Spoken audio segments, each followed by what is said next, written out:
There are cases where we know exactly who someone was before we tell you what happened to them.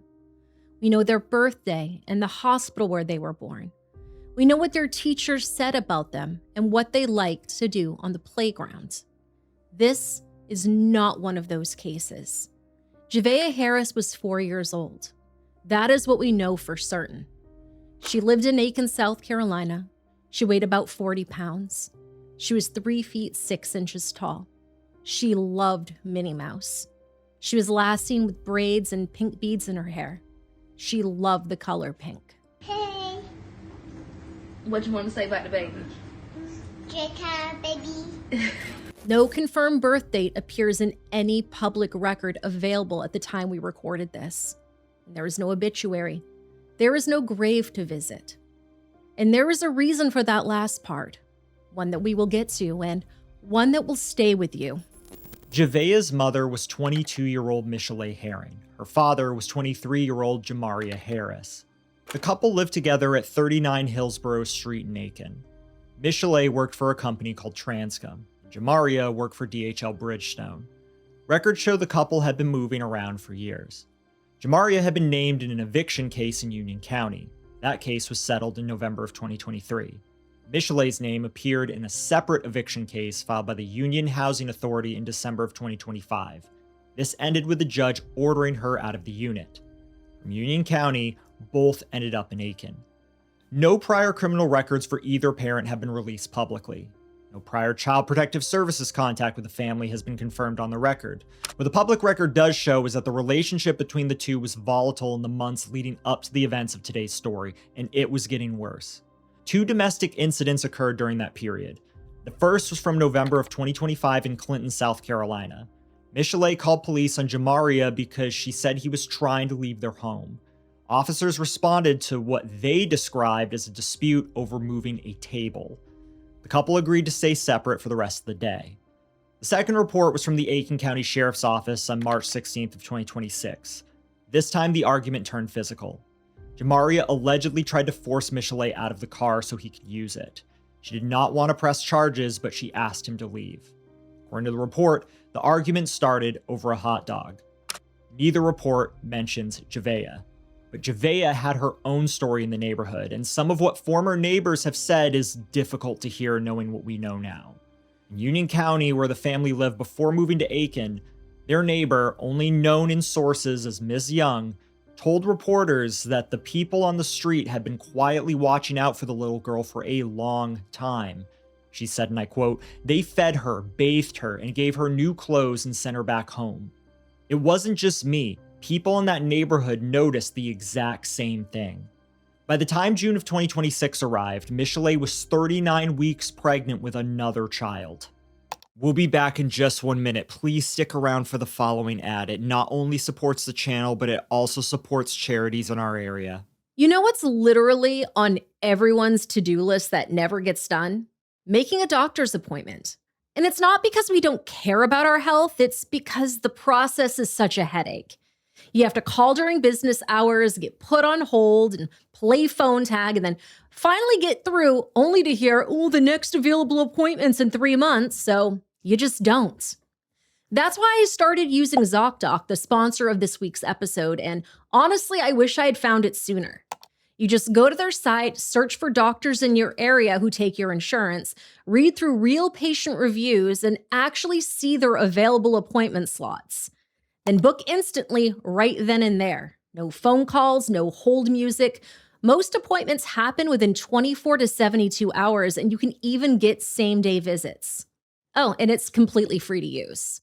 I know we all say we'll get around to it, but your health genuinely shouldn't be something you keep postponing. We don't want that for you, so just click the link in the description. It takes 2 minutes to get that appointment off your plate for good. Head to ZocDoc.com/misery machine now to get started. Thanks, and back to the episode. According to arrest warrants signed by Aiken County investigators, the events of today's story began on or about June 5th, 2026. The warrants state that Michelet caused Javeayah's death while committing CA or neglect, and that the death occurred under circumstances manifesting and extreme indifference to human life. Both parents' confessions are cited as the basis for the charges. What exactly happened inside the house on Hillsborough Street on that day is not publicly known in full detail. The warrants confirm that the injury was to Javeayah's head and that she suffered a head injury at the hands of her mother. After the injury, neither parent sought medical attention for her. Not that day, and not in the days that followed. Javeayah died as a result of that head injury and the decision not to treat it. According to investigators, her body remains in the home at 39 Hillsborough Street.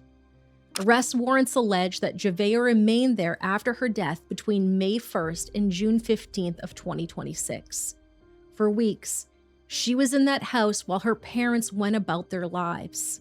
Then, on June 8th, 3 days after investigators believe she died, Javeayah Harris and Michelle Herring did something that Aiken County Sheriff Marty Sawyer would later describe as the most horrific thing he had encountered in nearly 4 decades in law enforcement. They dissolved her body with chemicals. After the chemical destruction of her body at the home, the parents transported what remained of Javeayah to Cedar Creek Reservoir in Fairfield County, also known locally as Stumpy Pond, which is located approximately 100 miles from Aiken. The parents have family ties to that part of South Carolina. They poured her remains into the water. And then, 22 days later, on the evening of June 30th, 2026, Michelle picked up the phone and called 911. The call came in just before 9 o'clock. Aiken County 911, where's your emergency? Ma'am, I'm at 39 Hillsborough Street. I can't find my baby. 39 Hillsborough Street? Yes, ma'am. She was outside playing, and I came out here after cooking dinner a little bit, and I'm looking for her, but I don't see her nowhere. All right, how old is this baby? She's 4. All right, what was she wearing? She has on pink Minnie Mouse pajamas, and she had in pink beads. She had braids. Is she black, white, or Hispanic? She's mixed. Okay, how long ago did you see her, ma'am? When was the last time you saw her? I just came out here like no less than 20 or 30 minutes ago. I went in the house to cook dinner, and I Yes, told ma'am. her it's time to come in once it starts getting dark. And when I came out here, I Okay, can't okay, find her. just take a breath for me, okay? I already have him on the way to you, okay? Do you know where she might be heading? Okay, you have any family or friends that live around the area? No, but she usually try to chase our chickens to catch them, and I've been looking through the woods to try to see if I see her, but I don't see her nowhere. What's your name? My name is Michelle Herring. What's her name? Javeayah Harris. Harris? I couldn't hear the first name. Javeayah is spelled Javeayah. And I wasn't out here. I'm 39 weeks pregnant. I can't keep up with her like that. Okay. Anybody else out there with her, like that was out there with her? Any friends, kids playing with her? The way our yard is set up, it's nothing but the dogs and the chickens right here at the back. All right. Does she have any health issues? Any mental issues? Anything like that? They suspect that she was autistic, but she's just now turning 4, so they don't have no diagnosis all the way. Okay. But she's very smart, though. She don't seem autistic. Does she talk? Yeah. She can carry a full conversation. Okay. You didn't see any vehicles before you went inside or anything like that? No, but what worries me is these crackheads that walk in his house behind the house. I don't know. I've always felt weird about them, and I don't know. Hello? I'm still here, ma'am. Give me just a second. My There. call might be breaking up because of where we at. Okay. What's a good callback number for you, ma'am? Ma'am, I don't have one. My phone is not on, but I can still call 911. Okay. Yeah. Oh, my God. Okay. I have him on the way to you. Just to confirm, where was she in the house when you saw her last? No, she wasn't in the house, ma'am. She been playing outside today. And Okay. she asked me, can she play for a little bit more before it got dark, and I said yes. And I literally, her bath water is in the tub, ran, and dinner is cooking, and I came out here to get her, and I can't even find her. Okay, is there a certain place she likes to play outside? Usually in the chicken coop, and that's usually where I find her every day. And I just looked in here, and she's not in here. Okay. Is there any bodies of water nearby? I don't know, ma'am. Me and my husband just now purchased in this house. I don't know about this area much, but it's not a good area. I'll tell you that. It's not good. Okay, you say you searched the woods. Is that behind your house?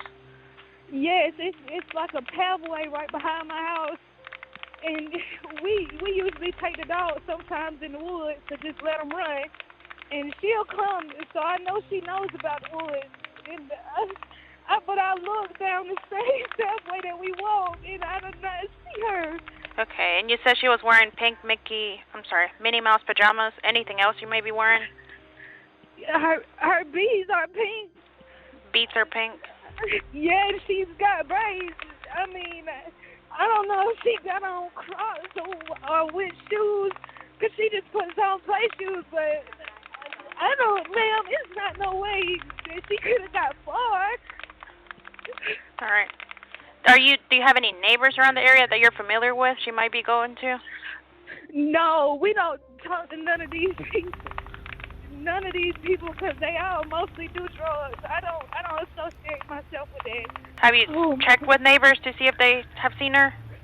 No, ma'am. I'm literally, I called you 10 minutes after I stepped outside. The cops are pulling up right now. All right, go ahead and talk to them, okay? Okay, thank you. All right, no problem. Before his arrest, Javeayah Harris gave an interview to reporters outside the family's home, still presenting as a worried father. Said Javeayah was not the kind of child who would just wander off.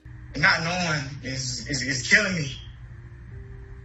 It's killing me, because, you see stuff like this often, but you don't expect it to be you. He said that he was out of the house when his daughter was reported missing, but he knew something was going on when he saw a lot of patrol vehicles in the area. Told reporters that he was doing laundry and had visited a convenience store. He said, I was seeing a lot of police and stuff going through, and I was wondering, I was like, a lot of stuff goes on, it's aching to where you would be like, okay, that's the police or whatever.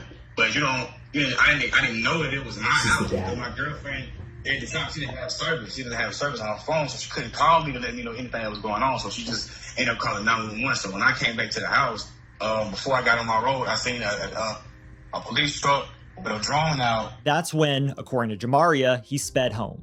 He said, because I was like, it's something going down close to my house. When I got to turn on my road, I seen a whole bunch of police right at my house. So that's when I hurried up and I got to the house and I was like, what's going on? I thought my girlfriend was in labor because she was supposed to have a baby. You know what I'm saying? Soon. So she ended up having a child that same night on July 1st. But she came up crying to me saying my Javeayah missing. He told reporters he had been giving detectives information about people he noticed around the house and said he had no idea what might have happened to his daughter. He said, I have no clue. Sir, I don't it's really wild, but I had gave all of these detectives this information about people snooping around the house lately. The description Michelet gave on that 911 call, the pink Minnie Mouse pajamas, Crocs, braided hair with pink beads, became the face of the search. That image circulated across social media platforms, every local news broadcast, and digital billboards across Aiken County. People shared it by the thousands. In retrospect, it was the image of a little girl who had already been gone for weeks. The moment that call came in, law enforcement mobilized. What followed was one of the largest missing child searches South Carolina had seen in years. At its peak, more than 200 law enforcement officers and first responders were working the case. This included the FBI, the South Carolina Law Enforcement Division, the South Carolina Highway Patrol, among others. Helicopters flew grid patterns, drones swept the terrain, and canine units worked the woods and fields around Hillsborough Street. Deputies stopped every vehicle passing through the area for questioning. Door-to-door canvassing covered the surrounding neighborhoods. By July 2nd, crews had covered more than 3,000 acres. By the 3rd, over 5,000. Like much of the world, South Carolina was in the grip of a heat wave that week, with temperatures reaching near or above 100 degrees Fahrenheit or 37.78 degrees Celsius. Bethel Baptist Church opened its doors in the early morning hours of June 30th and became the Search Command Center. Pastor Stan Adams said yes without hesitation when he got the call. He said, "Early Wednesday morning, I was called and asked if we could open our facilities up to the guys that were here. We had a parking lot full for the command centers." Church members cooked meals around the clock. They gave officers a place to cool down between shifts. Pastor Adams watched them come in from the heat. He said, "You could see the disappointment on their faces every time they'd come back in to report. They would come into the fellowship hall worn out." Community members asked why there was no Amber Alert for Javeayah. Aiken County Department of Emergency Management addressed the question, saying the situation did not meet the requirements for an alert to be issued, among them confirmation of an abduction and evidence of imminent danger to the child. They said, "We simply cannot risk someone not properly trained making a mistake, missing a clue, or causing other harm." An Amber Alert is issued when law enforcement confirms a child is abducted and in danger.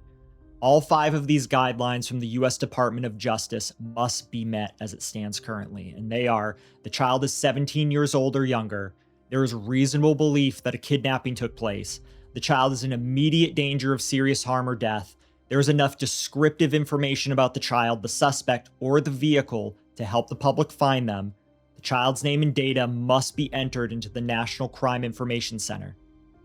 Alok Kumar Aksa, the owner of Taj Aiken Indian Cuisine, could not sit home on the 4th of July when deputies were out in the heat. He cooked 60 meals and delivered them to the search crews. He said, "It's a national holiday for us, and everyone is at home with the family, but not the police department. They are around the clock. They are working to find her." On July 3rd, the visible search was scaled back. The Aiken County Sheriff's Office said in a statement that organized search activities would be reduced, but the investigation would not stop. That scaled-back announcement was, in hindsight, a sign of what was coming. On July 4th, 2026, Aiken County Sheriff Marty Sawyer stood before cameras and said the words that the community had feared.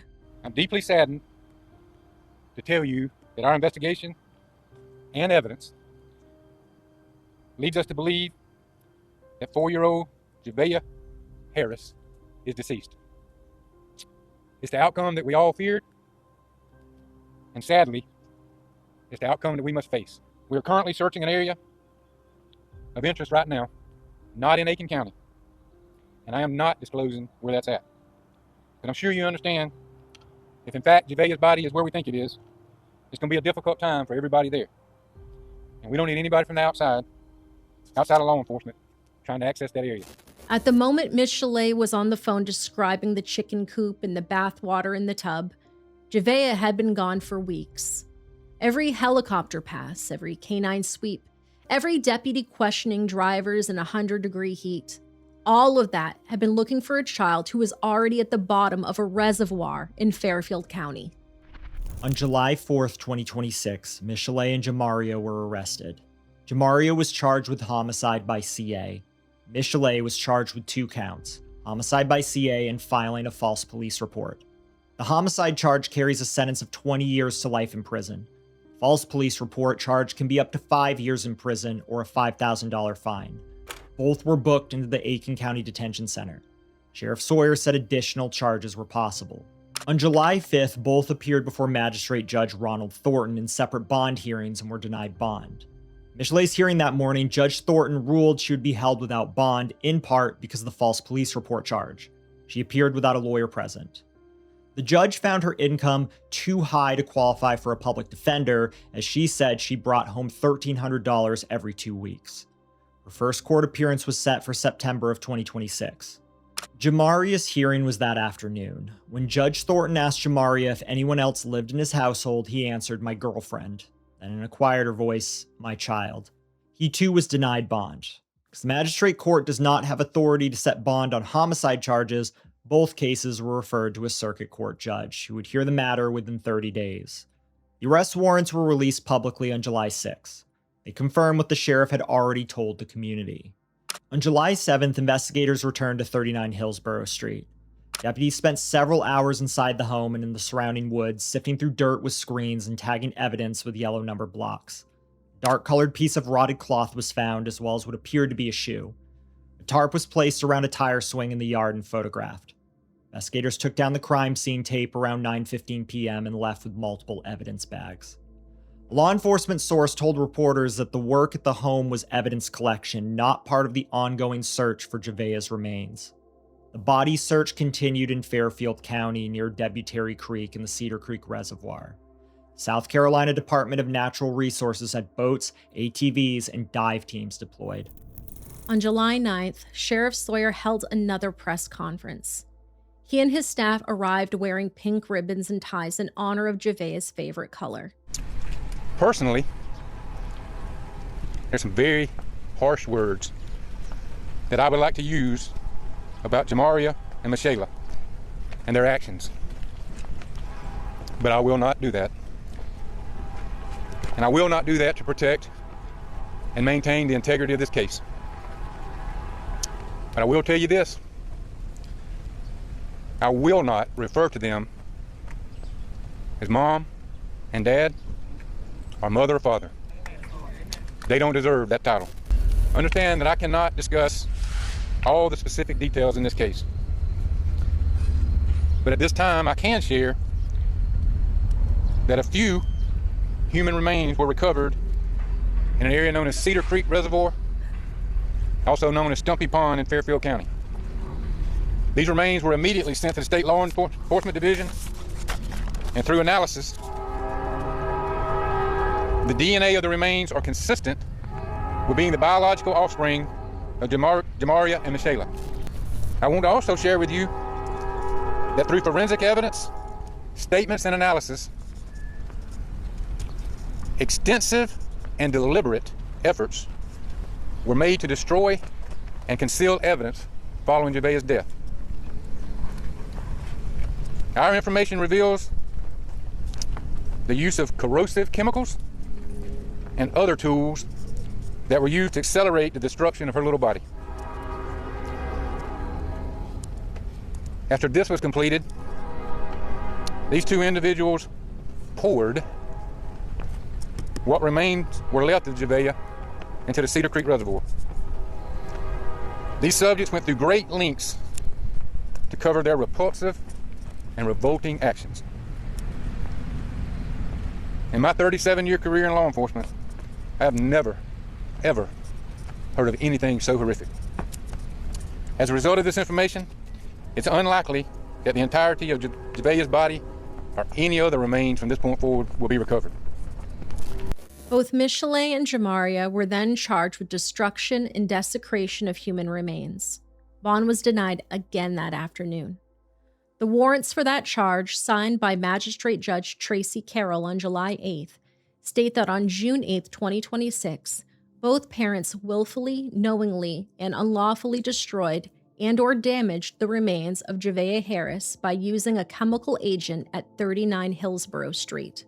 Both parents remain in custody on multiple charges. They are presumed innocent until proven guilty in a court of law.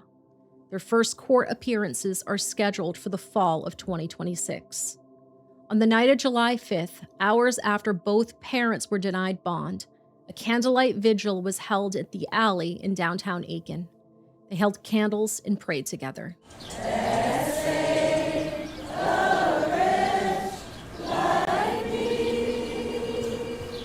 The heartbreaking end of Javeayah's story turned into a moment of unity for Aiken Sunday night. I think the community is awesome. They're here for the child. They're here for a little girl that they ain't never met, don't even know, but there's a lot of love in their heart for this child. And we're here to show our love for her. We don't know why it happened. I would have taken that little child. Yeah. Raised as my granddad. Those that never even met her told me Javeayah felt like one of their own. Knowing that this little girl, 4 years old, defensive, not being able to defend herself throughout this tragic moment, man, it adds on to the pain, the stress and the agony. Like, I felt like that was my child. She was so pretty. I'm pretty sure yes. I would have took it. It would have been hard, but I would have took it. And the community will always be there for Javeayah's extended family. To Javeayah's extended family, you guys, I'm so sorry. Javeayah was a beautiful little girl, and her extended community here in Aiken, we love her, and we're praying for each and every one of you. And if you need anything, your community is here for you. Meanwhile, a memorial of pink stuffed animals and balloons grew outside of Javeayah's family home in Aiken. What started with a single teddy bear. I saw the lady on that put the first teddy bear out, and I said, okay, that's something I can do. Looks very different a week later. Me and my son came out, put it, and the next day we came, it had grown so. And while horrific things happened inside, the outside has become a place for the community to grieve. Yeah, people out here that don't even know the baby. It's real sad. She's a beautiful baby. Cry. When I look at her, she reminds me of my daughter. And above all, show love. And it's brought us together, and it's shown us that no matter what, all of us feel and love the same.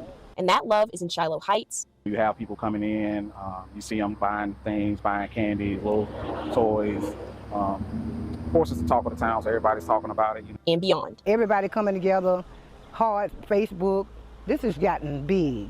This has touched so many hearts, and we've got to believe this is what, I mean, it's hard to say, but for some kind of reason, we've got to take something out of this, and all we can take is love. It's hit, across the river in Augusta, Columbia County, like the CSRA in general.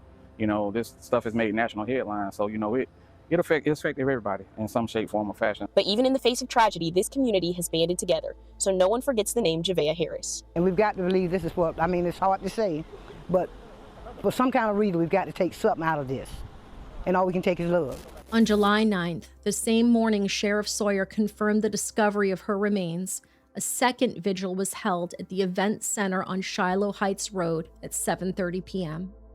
It was organized by Christy Pace and Tanya Kitchings and led by Pastor Joshua Stallings of Remnant Ministries. Hundreds attended. Some had driven for hours to be there.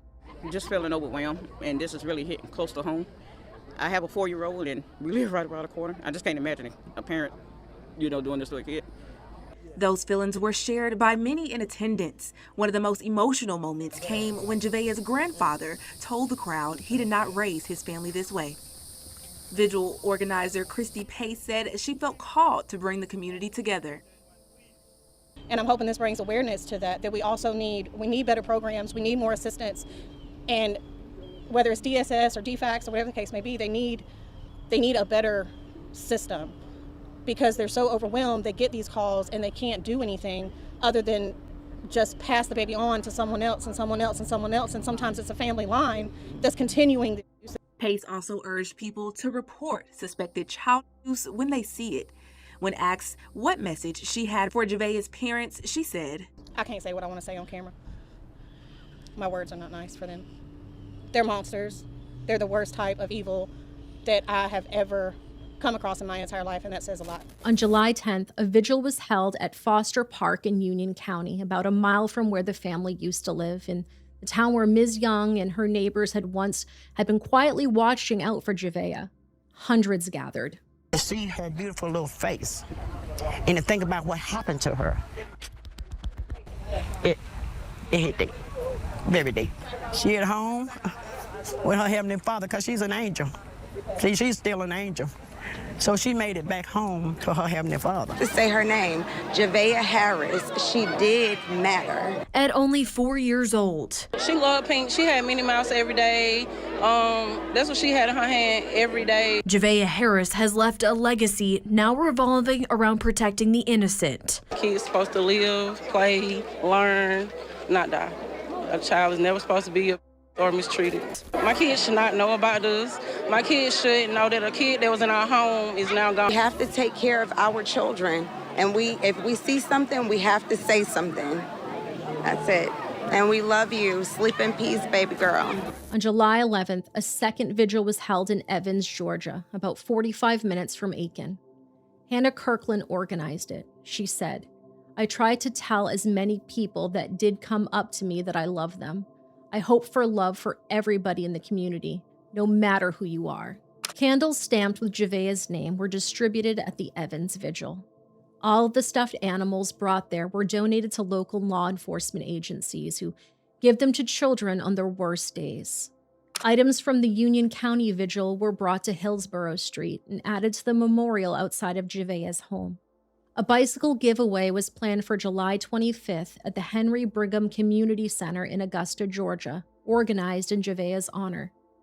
A bike ride was scheduled the same day at Citizens Park in Aiken. In response to the case, a petition circulated on change.org calling for a new federal law titled Javeayah's Law. The petition argues that current federal law imposes strict financial penalties for bomb threats and terrorist hoaxes, but contains what it calls a loophole. It does not automatically require those same penalties for someone who fabricates a child's disappearance to conceal a crime. The petition calls for a mandatory federal felony charge. It demands guaranteed financial restitution for all taxpayer money spent on the search response with no judicial discretion. And it calls for mandatory parenting and child development classes for any expectant or new parent age 25 or younger. Aaron Millam, executive director of the Child Advocacy Center of Aiken County, said the community needed to understand that recognizing the signs of CA does not come from a checklist. She said, "There are not a list of signs that I can tell you 100% this isn't a child, but there are signs that something isn't right. Please report it. Report it to law enforcement. Report it to DSS. It's better that you're wrong than not to report it at all." Fatima Thompson, a family advocate with the same center, noted that children who are not visible in school, daycare, or the broader community are the ones most likely to go unnoticed. Anyone with concerns about a child's welfare in South Carolina can call the state CA hotline at 888-CARE4US. Javeayah's newborn baby sister, who was born the same night Michelet made the 911 call, was placed in the custody of the paternal grandmother after the DSS became involved.